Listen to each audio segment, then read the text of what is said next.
Let's do this. The Cult of Hockey podcast by the faithful and for the faithful. I'm David Staples of the Edmonton Journal, and I'm here today with Bruce McCurdy. Hey, Bruce. Hey, David, how are you doing today? Little better. Yeah. The absolute bitter disappointment of the playoffs, and it really was. It really Oh was yeah. Oh, this was embittering. hard. Um, I didn't want to talk or write about the Oilers. Well, I was happy to talk about them, but just like writing about them, and I finally listened to the Tippett interview. For instance, his post-game interview after the loss. Yeah. And we'll talk a little bit about that. But Bruce, we're here today to talk about the various things Ken Holland said, both in a 50-some minute interview with the media, which was lots of information, lots of content there. Ken Holland, he's a talker, and that's a good thing. He's not a man of few words; he's a man of many words, and most of them pretty darn wise. Bruce, I really got a really good sense, and we'll both talk about that. And we'll also talk about his interview with Bob Stauffer today. I want to start, Bruce, with what I thought was kind of just one interesting thing that I noted, and it's the headline of my post. So, 3 times in the press conference, Holland was asked in increasingly pointed fashion about the defensive play of Leon Draisaitl and Connor McDavid in the playoff series. And the first 2 times that he was asked that question, he almost completely avoided answering it. The first time he completely avoided, he didn't even bring up their defensive play. And then the second time he kind of got into a little bit of a rambling discourse on Draisaitl's plus minus in the regular season without actually addressing the point of whether he needs to improve or not. And then the third time finally Mark Spector just finally nailed him, like, could you please answer this? And he gave an answer. And what he said was, Spec asked, does the team need their defensive leadership more than their offensive leadership right now? And Holland said the answer would be yes, but I saw that happening. And then he talked about Draisaitl in the regular season, how he had dug in on a back check against Carolina and did well there. And Holland's quote is, they are getting better. But I also think in this playoff series, we're playing against battle-tested. Some players there had won 3 Stanley Cups. They had to learn that too, and we're learning it. And you're focusing on the 2 guys, but certainly our entire team, we're learning that defense is as important as offense in terms of going for long playoff runs, unquote. Bruce, first of all, what did you think of McDavid and Draisaitl's defensive play in the playoffs? And then what do you think of Holland's response? Yeah. I would say not good enough.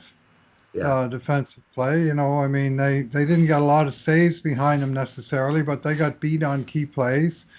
And both McDavid and Draisaitl were on the ice for 5 goals for and 5 goals against at even strength in the series, which I don't know what their ice time was, probably, 4 games, 70 minutes maybe.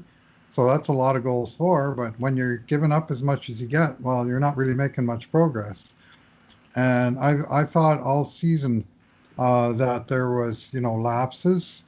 And I think it's something both players absolutely have to address, as these reporters kept hammering on implying with their questions. And as Holland sort of beat around the bush a little bit on his answers. Like he didn't hang anyone out to dry in this interview. He's too crafty for that. But he did acknowledge issues existing, and a lot of people are coming up with this, the Stevie Eiserman comparison, which of course Ken Holland would know very well. But uh, I keep wondering, the Oilers never would have won that first cup until Wayne Gretzky so totally committed himself to defensive hockey. Yeah, it's not. You know, Bruce, this isn't the '80s, though. Like there's you no need. one, there's no one answer, David. Is all I'm Yes, it's saying. But true. It's true. but that what you need is your offensive, your top skills to be more than enough to make you an outscorer. If you're not an outscorer, it doesn't matter if the score is 5-5 or 0-0, frankly. So Holland brought up a really key point, and this really hit me over the head. He said, he pointed out the Oilers had the lead in every single game in that series, but they couldn't hold that lead for more than 3 or 4, and that was what was so disconcerting about the play of the Oilers through the regular season. They had had games where in the third period They were holding on a one goal lead, and they were dominant. They shut down the other teams, but they were never able to do that. And they were out of sync in so many ways in this series defensively. It's painful, but also laughable how bad their defensive play was. And almost every single one of their top players, almost every single one of them, McDavid, Draisaitl, Klefbom, Nurse, Larson, maybe not Nugent Hopkins to as great as an extent, but he's a winger, right? So it's a little different on the wing. But Yamamoto had his struggles. But the centers and the D-men, man, they're slot defense, Bruce. Like, I know that a lot has been made of how lots of goals from the point, but their slot defense was absolutely abysmal. And all of those players... The point shots were getting tipped in the slot. They were also getting tipped in the slot, but there was also lots of chances from the slot that hit the post and didn't go in. And they had tons of good shots where the goalies actually, Oilers goalies made some good saves on slot shots and also got lucky because there was posts. But all of the key defenders and centers on the Oilers had struggled to defend the slot, and that's why the Oilers could not hold a lead, because their slot defense was so crappy. And, it's hard to... This is one of the things where it's hard to know how much to make of it, because they were off for 4 months before and coming back. But, just as a general statement, Draisaitl and McDavid have got to do better. Darnell Nurse has got to do way better. Oscar Klefbom has got to do better. Larson was out, so he just played 2 games. But all their key players need to do better. And it sounded like, though, Holland is putting part of that into perspective, because it was just a 4-game series. He's looking at the whole run of their work. Yep. I don't know if Draisaitl... What I would say about Draisaitl, Bruce, is his defense got a whole lot better when he was put on a line that was in sync, that made sense. The line with McDavid never made sense because no one knew who was supposed to cover the defensive slot, and they were running around all over the place by December, and neither of them covering the slot consistently.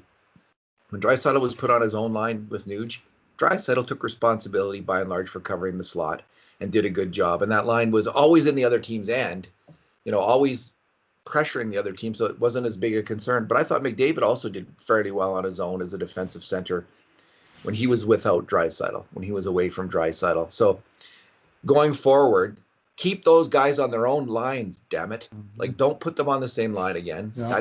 That's A1. So they know that they're centers. They know that is their job, and they do it. And that's all I have to say on that. Bruce, baby steps. Holland talked a lot about how hard it is to make the playoffs, how easy it is to lose in the playoffs. And in Detroit, he talked about, they won some cups, but what he remembers is a lot of disappointment year after year of losing, getting bumped from the playoffs, disappointment. And how you have to give yourself the chance of getting to the playoffs, so you put yourself in a position where the good things might happen and you might win one year.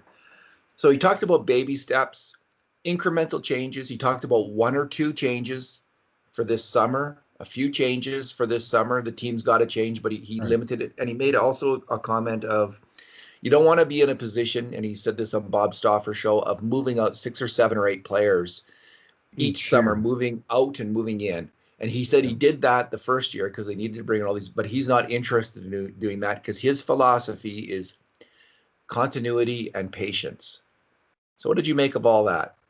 Yeah, that really rang a bell, with me, that comment about the continuity. You do need to change and always refresh your team.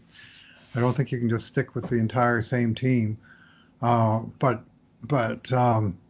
turfing your entire bottom 6, say, and bringing in a whole new set of bottom 6ers the next year, year after year, GM after GM, has not proven to be a very satisfactory strategy here in Edmonton.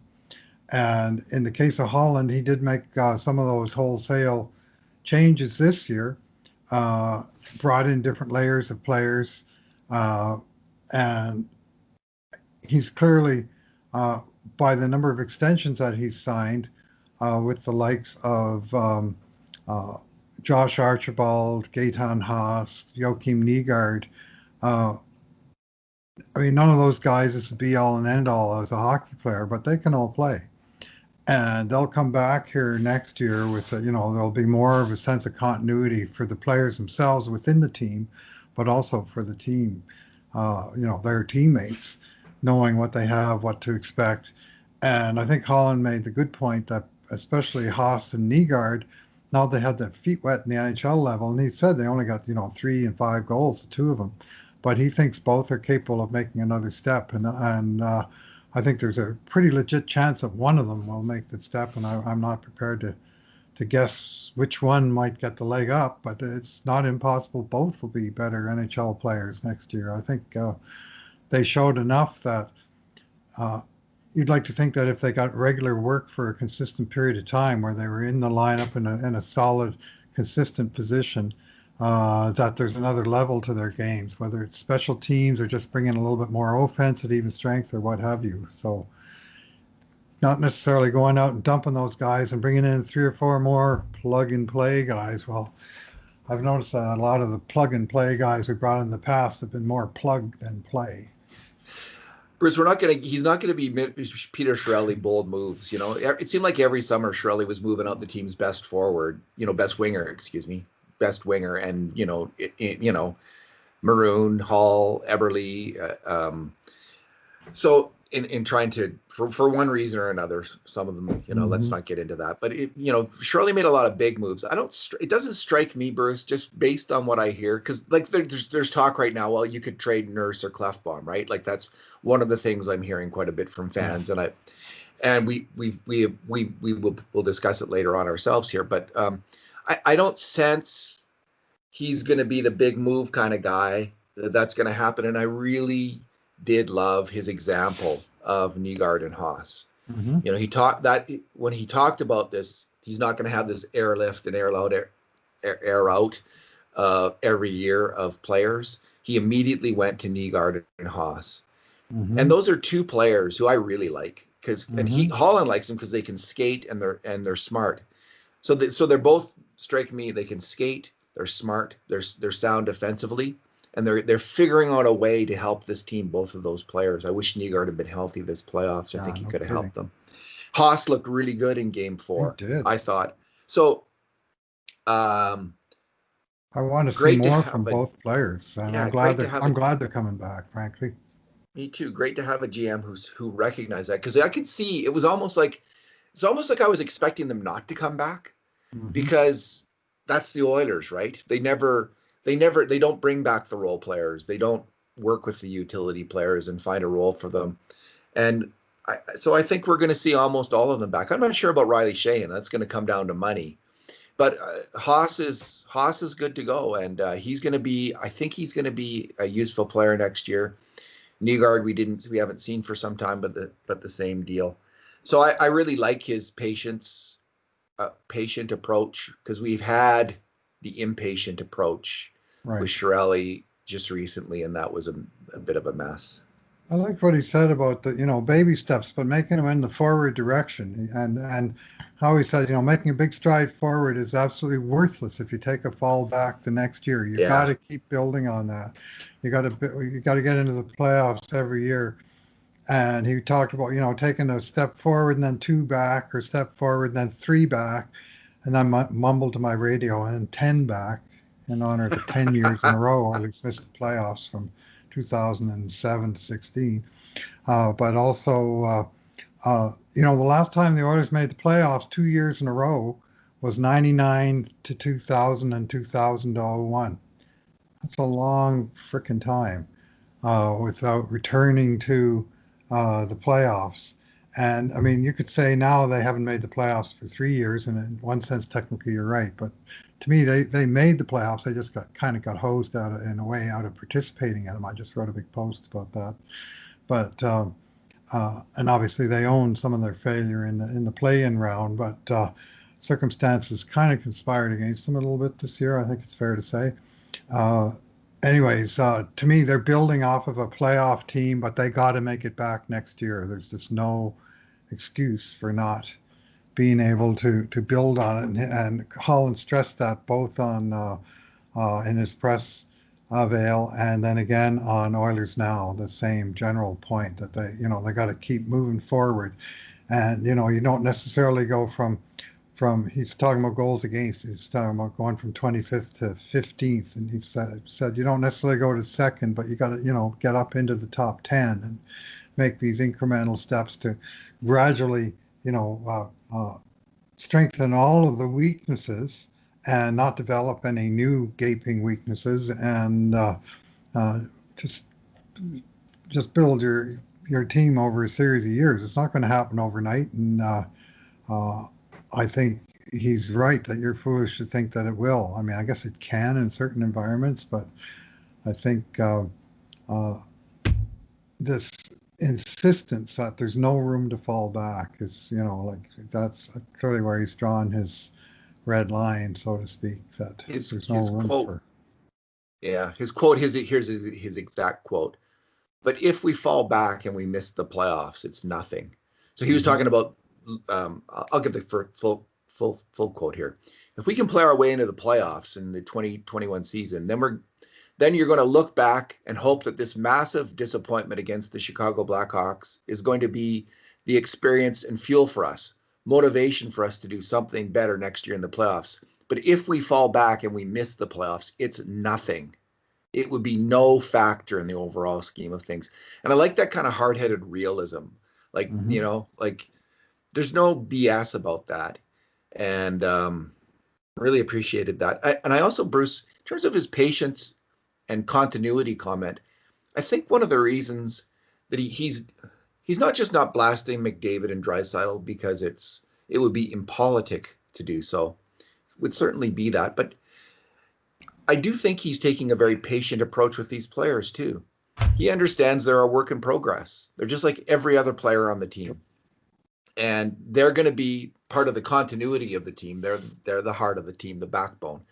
But he's got to be patient with them as well. So it's one thing for you and I to be impatient, and to point out in stark terms, here's where they went wrong. Here's where these players failed. Because we're just evaluating performance. We're talking as Right. honestly as we can about the performance of every player.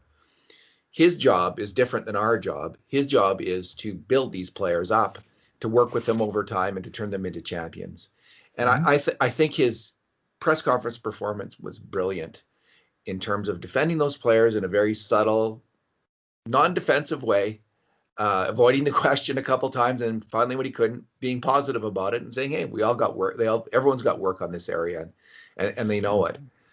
Um, we are going to have to be patient with Connor McDavid as a defensive hockey player and Leon Draisaitl, and it's going to be. You don't think this isn't like an absolutely bitter moment for both of those two guys, and they're not going to think, if only I had covered that guy then. And I was really mad at Draisaitl on that winning goal in the series which Kubalik scored.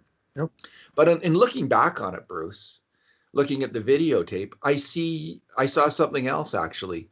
Um, Jonathan Toews actually put a wicked hook into Ethan Bear's body. That's why Ethan Bear lost that battle. And that's why, Didn't the happen, veteran David. Jonathan Toews won the key battle for the big goal. Yeah, he hooked the snot out of Ethan Bear to strip the puck from him, and was allowed to do that by the refs. And Leon Draisaitl did have his stick down and was trying to cover the slot pass. Now, it turned out his player wasn't in the slot. Like the player he should have been, like, if he had been a bit more defensively aware, he would have been over to Kubalik. Kubalik's off to the side, though, gets the pass and puts it over Koskinen. That's really Koskinen's fault as much as anything. So, yeah, Draisaitl was a bit out of position, but he was there, stick down, trying to stop the play. But Draisaitl's also shading over just a wee bit because he thinks Bear's going to win this. Bear's won the battle, and I'm Right. going to get the pass. But no, the pass never happened because of an uncalled foul What by Jonathan Toews in an absolutely critical moment of the games that the referees of let the happen. series? Frick. Well, David, Anyway, though, you know that the veterans get the calls. That's what they always tell us, right? This is why Jonathan Taves is allowed to do stuff like that, whereas fresh-faced, peach-fuzzed kids like Chris Russell, now if they get a hand in or something, they're going to get called because they're not veterans the way Sir Jonathan Taves is. yeah. enough about that. Russell's penalty was less. Russell's interference with the player was less than Taves's. Didn't Ethan take Bear away a makes that. scoring chance, Yeah. whereas this one created a scoring chance. Ethan Bear makes that play 100% of the time if he doesn't get hooked, because there's no reason he doesn't. Why is he stumbling on the ice all of a sudden? Because he's getting hooked. Pitchfork. Can opener. All right, Bruce, there was a couple references to players, which I'll just quickly go over. Tyler Ennis, he'd like him back. He thinks he's a smart player, can play up and down the lineup. Andreas Athanasiou didn't give as much as he had hoped. And Mike Smith, I'd say that Holland spoke for about 5 to 10 minutes on Mike Smith between the two interviews and didn't say anything clearly one way or the other. But if I had to guess, well, but I'll let you speak. What do you think on those three players? What are they going to do? Well, I thought, the Ennis one. I mean, that reflects most of the commentary I've seen from the fan base and other pundits, that people think that at the salary he was this year, that he was a bargain. He's a useful depth player, scoring player that can play on your second, third, fourth line, score some points. And at $800,000, that's a bargain. Now, whether the player is going to still think he's an $800,000 player after a 40-point year or whatever it was, that's another question. But it is going to be a flat market with a flat cap. So that's a player that might actually literally take a hometown discount to sign, come back and play in his hometown, Edmonton. He's had already a big contract earlier in his career. And, they might have sweetened the pot some, but I don't see him suddenly becoming a $2 million guy again. So there's a pretty good chance that one gets worked out. Athanasiou, this is a really interesting case. They have RFA rights on him, but the qualifying offer is $3.0 million if they want to go the old-fashioned route and secure his rights. My thinking is, and everything Holland said today kind of confirms that this might be the approach, that the organization will come to him well ahead of the qualifying offer deadline with the contract extension offer, but it won't be for as much as that qualifying offer. That'll be as much as, say, $1 million lower than the $3 million he made this year. I mean, he had it brutal here. He won the Green Jacket in the NHL. His goals total plummeted from 30 to what he barely had over 10, didn't he? Well, all of them but one were in Detroit. He had 12 games without a point here after his debut. 12 straight games without a single point, including all of the playoffs. So his bargaining power is not strong outside of the fact that technically he needs that qualifying offer and technically he's eligible for arbitration. But if Holland goes to his camp and say, okay, here's $2 million, 1-year deal now, or 1.8 or 1.5 or 2.1 or whatever figure, but it won't be $3 million. Do you want to take your chances on the open market, or do you want to sign, a place where you're known and we're going to give you this opportunity on this team with these players on it, and if you have a good year, then next year you'll have a better contract negotiation. I think that that's a likely scenario, and then it's up to the players' camp as to whether to accept or to simply say, well, you didn't qualify me, so I'm going to go on the open market. How much do you think he'd make on the open market? Yeah. Good question. It's a hard one for an agent, because the agent's all about making money for the player, and it makes the agent looks good, and he's looking out for the interest of the player, and the agent really needs to push hard too, right? Because that's his job. Yeah, of course. And so I don't know if Athanasiou will take the salary hit. I thought Athanasiou on a third line, I thought he was really good against Chicago. The second he was pushed up to the Draisaitl line, I guess if he had scored a goal on one of those chances, I might be saying different. So to be fair to him, and in the final game with the Draisaitl line, he had some looks at net, partly because he was just on that line, and those looks get created by Leon Draisaitl on a regular basis. Right. I didn't like him on that line. I didn't think he looked good on that line all year long. He certainly didn't look good on the playoffs. I have a question. I don't think he's the right fit for Draisaitl and Yamamoto at all.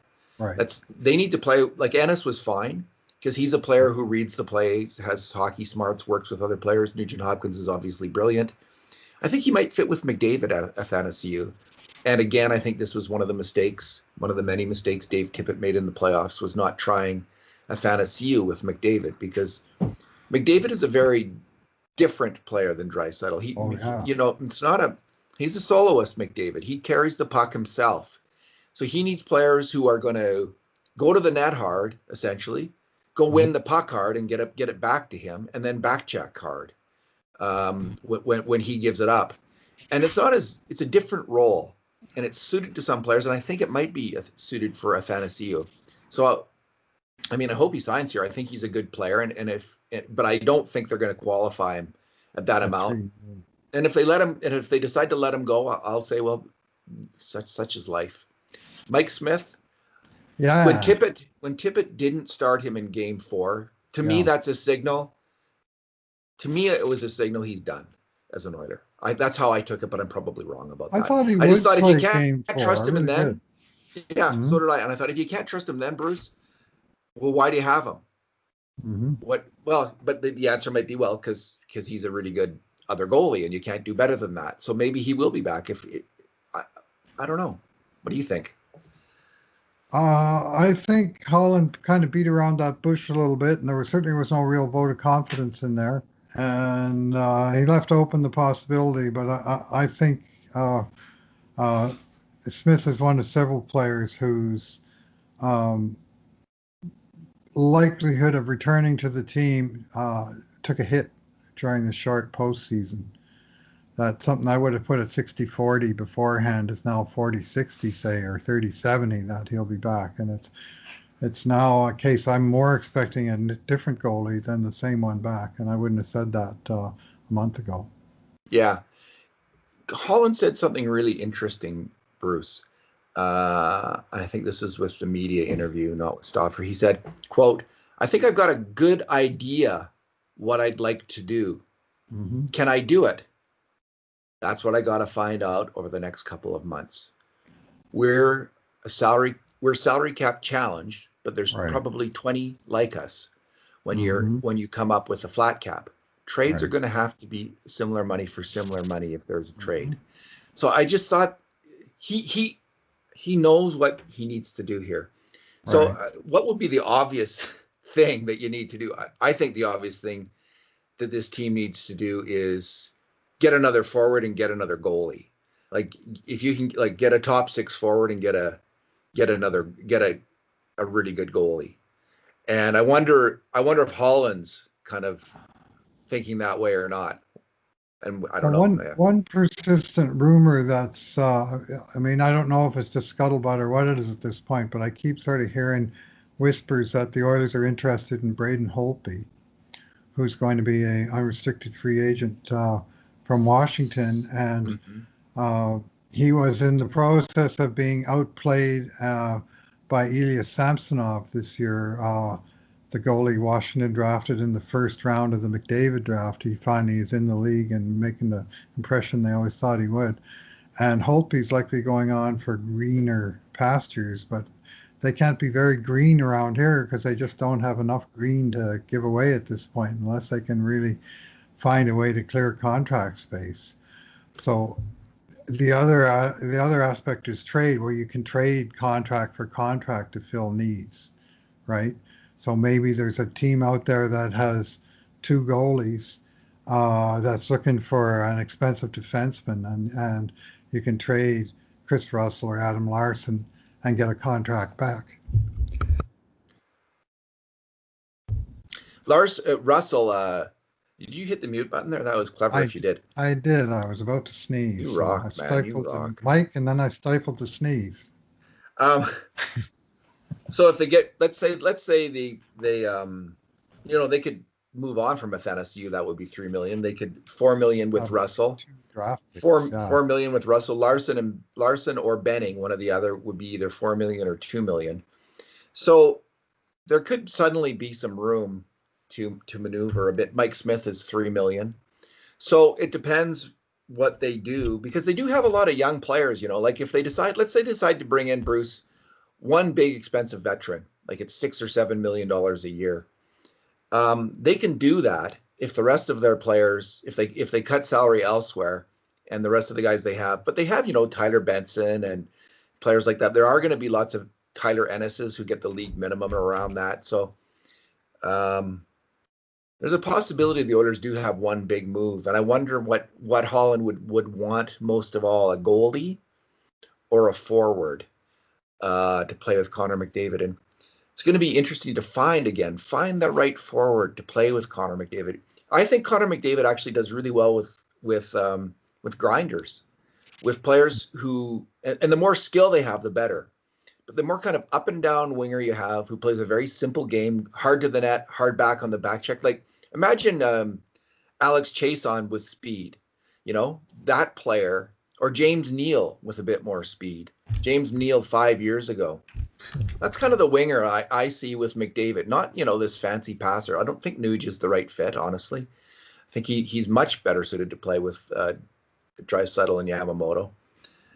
I don't think these kind of give and go players are the ones. So it might be a challenge to find the right winger to go with McDavid. Maybe you'd have like a pure kind of sniper type of player who doesn't need the puck a lot.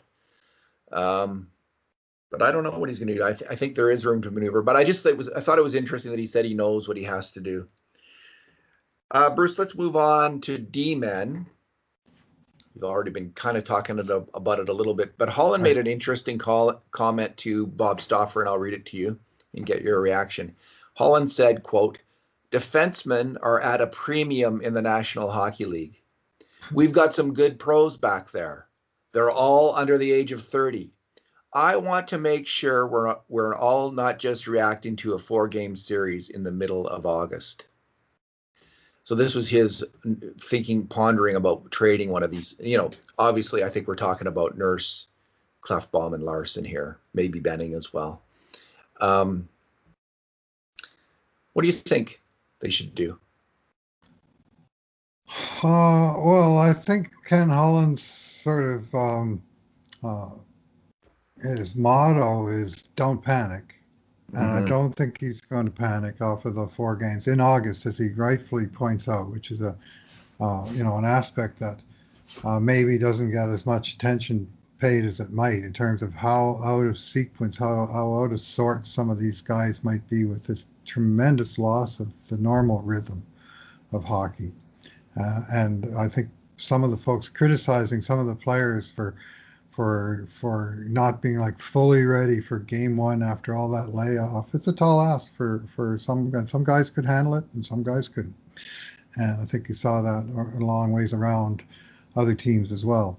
Anyways, at the same time, he can't be happy with what he saw on the back end in that series. But he's right that you can't just sort of up and chuck a guy away and say, well, next guy in, okay, let's get rid of Darnell Nurse because we got Caleb Jones in his 40 games of NHL experience or whatever it is ready to roll and take his spot. He skates just as well and he moves the puck better, and oh yeah, he doesn't do this and this and this and this and this, but and so you have to be sure that you have either the replacements in house or you're moving the guy and bringing in his replacement, who's going to be a saw-off or an upgrade. And as he said, the defensemen are at a premium. His defense, I mean, if he decided to trade one of these guys, especially Klefbom or Nurse, I think there would be a good return in that. But that good return better include a decent defenseman who's going to maintain or upgrade their back end, ideally upgrade it. Bruce, I think what Holland might have in mind, honestly, if I'm like the most obvious thing is moving up Chris Russell, who is older. He's you can move him because he still could really help a team. I think he only gets $1.5 million cap hit next year, $1.5 million real money, but a $4 million cap hit. That's the alpha move for Ken Holland this summer. If he can move that, because then you have Caleb Jones. You have Caleb Jones at the ready to put in your lineup. And Caleb Jones is just a much better player, I think, for the Oilers, at least right now, than Chris Russell. Chris Russell's skills are Clefbaum and Nurse have a lot of they picked up on Russell's skills over the years. They have got a lot of the same skills that he's got. It's time to move him out and to promote Caleb Jones. And if you can do that, then maybe you don't have to make any other moves on the blue line except sign Matt Benning to a reasonable deal. And if Benning won't sign to a reasonable deal, then you're thinking, well, we're going to roll the dice on Evan Bouchard, and we also have William Lagesson on board. So, and Jones can play the other side in the short term, and I don't think that would be a disaster. So that's what I think. Like, I haven't made up my mind completely on this because Darnell Nurse was so bad. His defensive play was so bad, Bruce, in the playoffs, and Clefbaum really struggled at times as well. Like, I can see why people are down on them right now. Like, I get that, but I don't think they're going to do it. What I'd like to see most of all is for Leon Draisaitl, Connor McDavid, and Darnell Nurse to make a little personal bet amongst each other. And the bet is this: if you consider yourself, and it's on the honor system, responsible for a goal scored from the defensive slot, you buy the other two guys dinner that night. So if there's a game and you're the guy who lets in the slot goal, the next day you're the one who picks up the tab at the big dinner or the big breakfast or whatever they do. Have those three guys who are supposed to be such good friends make that little bet. Might be all three meals, David. That's the problem. One each. Well, yeah. Well, that's why it's good. There's 3 meals in a day, Bruce. So that's what I want to see. Those three guys. And I know people are mad at the media, and I guess we're part of the media in our own way, for saying, well, yeah, this is just such an Oiler thing to do, to blame the best players for losses. But it's a Lennart Petrel of sports opinions. That's what I read somewhere.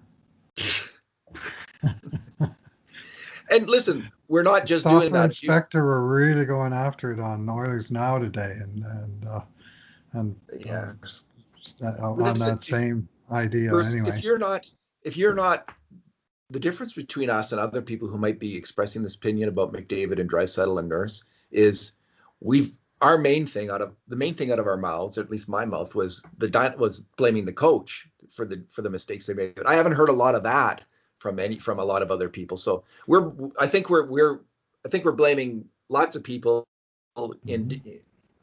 we're just blaming everyone for the mistakes they made, and we're trying to be even-handed about it. But we're mentioning the coach, we're mentioning the goalies, we're mentioning all the defensemen, we're mentioning players who didn't contribute offensively. Maybe we've gone a little bit easy on Zach Kassian, or I have, and maybe you've been a bit harder on Kassian. But I think we've been fairly even-handed in our criticism, at least. So I'm not sheepish about saying that McDavid, Draisaitl, and Nurse we're also a big part of the problem in this series against Chicago, and need to fix up this part of their game. Did you think that Holland was forthright in his assessment of Tippett? Did he offer enough criticism, or did he jump straight to how well they did in the season? And he talked about how Tippett made each player feel like he was a stockholder in the team, or words to that effect. That was an interesting quote. But he was pretty quick to deflect any criticism of his decisions in the series and go to the regular season. Now, I get that you're not going to throw your coach under the bus, or really anyone under the bus, and I thought Holland did a good job of not doing that. And there was no Toby Reader in today's diatribe. Anyway, it was maybe a point here or there could be made. I mean, he admitted his mistakes were made, and I think he accepted that. Wasn't just the coach, in the front office that made mistakes. But did you think he gave Tippett a bit of a free ride, or was it appropriate what he said? Well, it was appropriate what he said, and what he said was indeterminate. Because what he said was, here's the quote. This is what I focused on in the quote. First of all, he says, I've been at it a long time. If you don't win the Stanley Cup championships, we're going to be second guessed. That's the nature, the beauty of sports business. We second guess ourselves. He says, down the road, you get to look back and say, what did I miss? Right. What would I do differently? You just need to make way more decisions that work out. Whether you're a general manager, whether you're a coach, whether you're a player, you're going to make some decisions that don't work out, but you've got to make way more decisions that do work out than don't work out. So That was a very interesting comment, and I think it's an acknowledgement that not all the decisions were the right decisions. They never are, right? And he knows that. Mm-hmm. He won 3 Stanley Cups, didn't he, in the 25 years Yeah. that he was. But he had 22 years where of this bitter second guessing, right? So he's been through 22 years of disappointment, of this kind of bitter disappointment where bad decisions were made and wrong decisions were made. And he didn't, jump on the dynamite line getting broken up like I have Mm-hmm. done and you have done, Right. I think, as well. And I think that's appropriate for him not to. Like, Mm-hmm.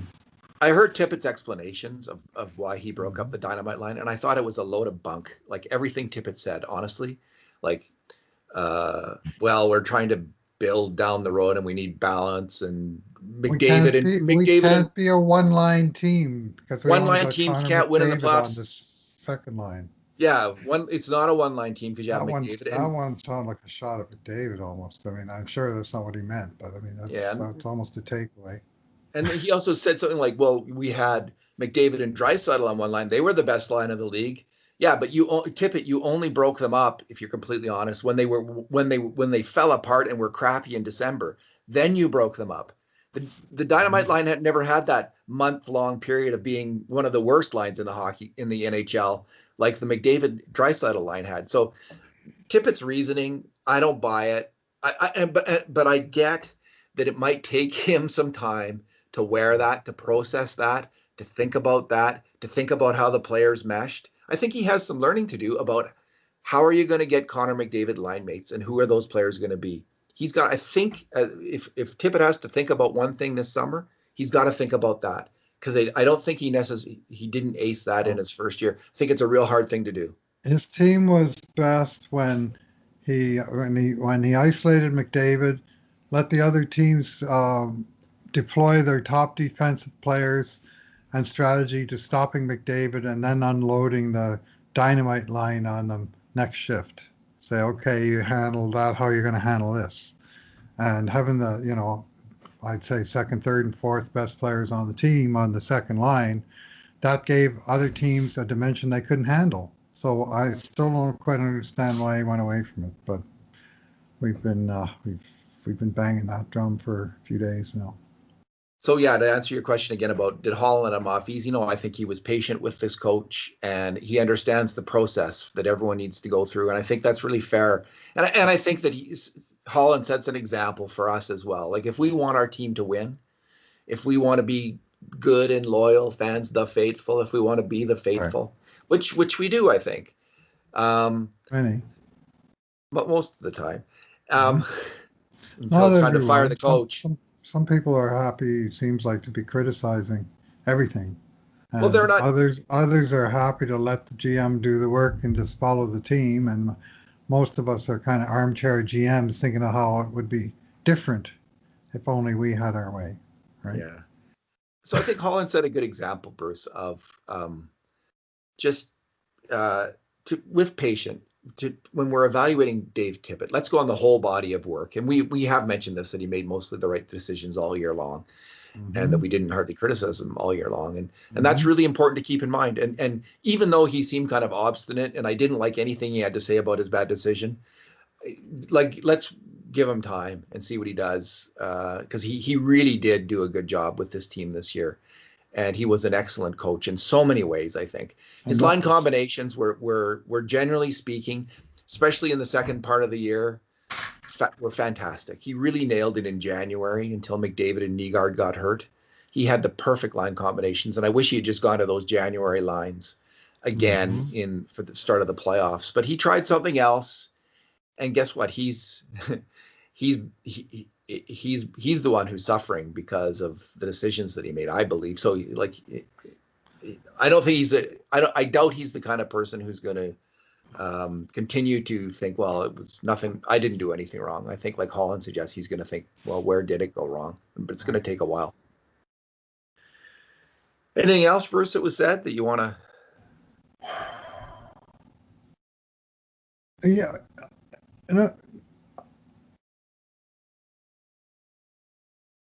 I don't think so. I'm just scrolling through, but um, I think he left room for some players to be moved out, and he left and he gave the impression that one or two would be brought back, especially Ennis. Um, but there's going to have to be um, some moves, with the flat cap. That implies not going and signing Braden Holtby on the open market, for example, because you're not solving someone else's cap problem by taking that, so they're not going to solve yours. It might make more sense for them to say, offer, let's just throw a balloon out there, Chris Russell to Arizona for Antti Ranta, who has a year to run at a basically $4 million cap hit. So the cap hits are kind of a wash, but I think Ranta is basically owed real money, whereas Russell's already had a chunk of his paid, so there would be some dollar savings there where the cap hits would be a wash, but Edmonton would address their goalie issue. And I mean, I'm not sure that Arizona specifically needs another veteran defenseman, but there may be a trade like that with him, with Adam Larson, some other player that's a fit. And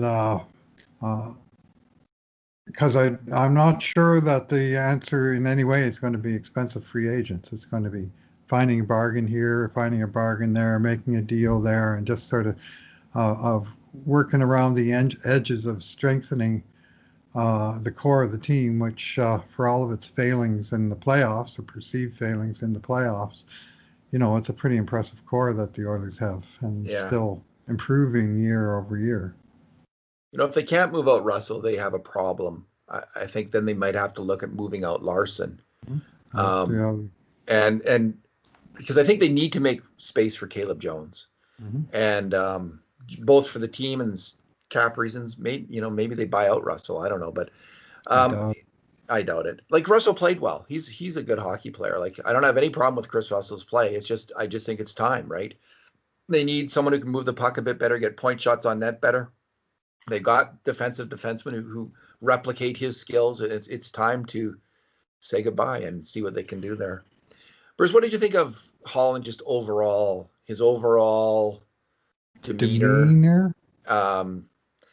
His overall message, what he said. Where does it leave you with this GM? It leaves me with a sense of calm that we've got he's accumulated a lot of wisdom over the year, and I think he's naturally a sort of a wise, thoughtful person, and he exudes this sense of control. Like he thinks of everything, and it's not like he spent all of his time exonerating things. Like he recognized there was problems, that things do need to be improved. The status quo is not good enough, but he didn't toss anyone under the bus or I thought his answers, as long-winded as some of them were, there was not really any there wasn't any misstep. Yeah, geez, that one time he was adding up the goals against in the playoffs, and it took him about a minute and a half to get to 6 + 3 + 4 + 3 = 16. I thought he was going to say person, woman, man, camera, TV at one point, but he. I do like his general demeanor. I think he's a genuinely likable person. I understand that he is in person the same as what you see on camera or hear over the microphone. That's just the way he normally is. And I find him an easy fellow to root for. And I'm not sure I would say that about all of the prior GMs. Like, I mean, Peter Chiarelli, he left me cold a lot of times. I can't remember a time where I saw Ken Holland and he just left me, like, what in the hell is he doing? I mean, it doesn't always work out, but at least there always seems to be a rationale and a reason for doing what he's doing. And that said, when you look at the track record, like when we go into the draft this year and we go, well, the second round pick is gone for Athanasiou, and the third round pick is gone for the Neal trade, and the fourth round pick is gone for the Mike Green trade, and the fifth round pick is gone for the Tyler Ennis trade. I think that might be next year's, but you know what I mean. They've traded away a lot of assets to strengthen the team at the deadline, and it didn't amount to a whole lot by the time Green pulled out and Ennis got hurt and Athanasiou didn't score. But the rationale for making those trades at least kind of holds together. It just didn't work out, obviously, the way he or anyone hoped. I like that they went for it, Bruce, while holding on to their first round draft pick. the lower round draft picks can turn out, but the first round draft pick is much more likely to turn out in any draft. Far, far, far, far more likely to turn out. So Yeah. yeah, I wish they had held on to their second picks, and the Athanasiou trade might not work out in the end. But I like that they went for it, because I do think they had a chance to go deep into the playoffs this year, and might well have done so under different circumstances, without COVID hitting, which they, it was kind of COVID was kind of perking along pretty good in February underneath most people's noses at that time, but below the radar for most people, certainly. Anyway, I don't have a problem with trading those picks. I'm hoping, actually, I think the Oilers have a number of assets they can trade 4 picks at this coming draft. Teams do need defensemen. I think the Oilers have a veteran defenseman or 2 that they can move, and they might be able to get some draft picks as part of that. Mm-hmm. Matt Um, Benning for a second round pick? yeah, it's not Who over. says no? I mean, there's teams that could certainly use a player like that with, 4 years and 300 games under his belt, or whatever it is, 250 games, Yeah, that kind of player, at a controlled cost, that kind of player has value. So he has different options of how he can collect draft picks. But obviously, yes, the RV being another potential trading chip. yeah. But those are things for us to discuss going forward. They didn't come up specifically today, but I do agree that he'll want to put a couple extra draft picks in the cupboard. Alrighty, yeah, I have the same feeling as you about Holland. I thought, like, you in a message to me, you talked about him being kind of an elder, and Mm-hmm.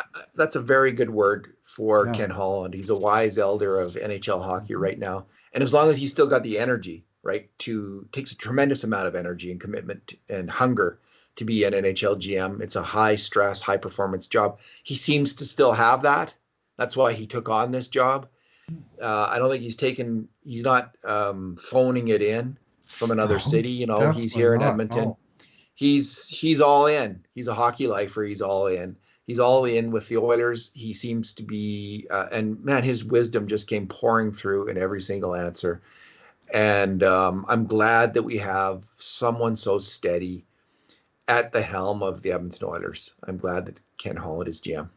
He's a people person, and I mean his whole job is relationships, with his own staff, his own scouting staff, his own players, opposing GMs, agents, whoever. And I mean, he's a talker and he talks. And one thing that we talked about earlier in the season was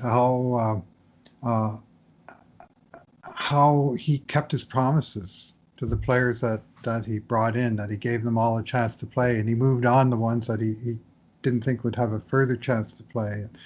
And what he told their agents he would do with those guys is what he did with those guys. And there was no sort of panic trades or peak trades like the way Drake Kajula got traded the day after he made a bad turnover. There's none of that kind of It was time uh, for uh, Gajula to go. well, yeah, for Brandon Not in Manning, that that should trade. Not solve in a that lot. trade, but Anyway, yeah, there's just not that kind of oeuvre, is that the word, to Ken Holland's approach, that he's going to you know analyze a guy over the fullness of time. He will make moves, but they won't be made in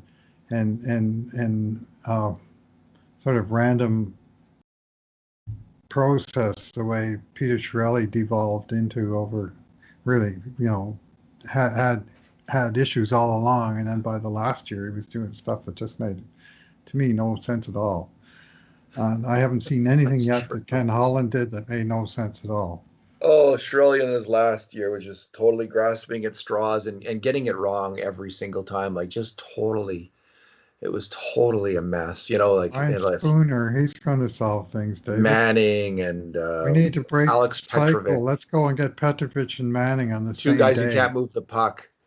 On the Two same of the day. worst puck movers in the Okay. NHL. Okay, let's leave it there. Bruce, thanks for talking. Yeah, thanks for listening, everyone. And in the meantime, and in between times, this has been another edition of the Cult of Hockey podcast.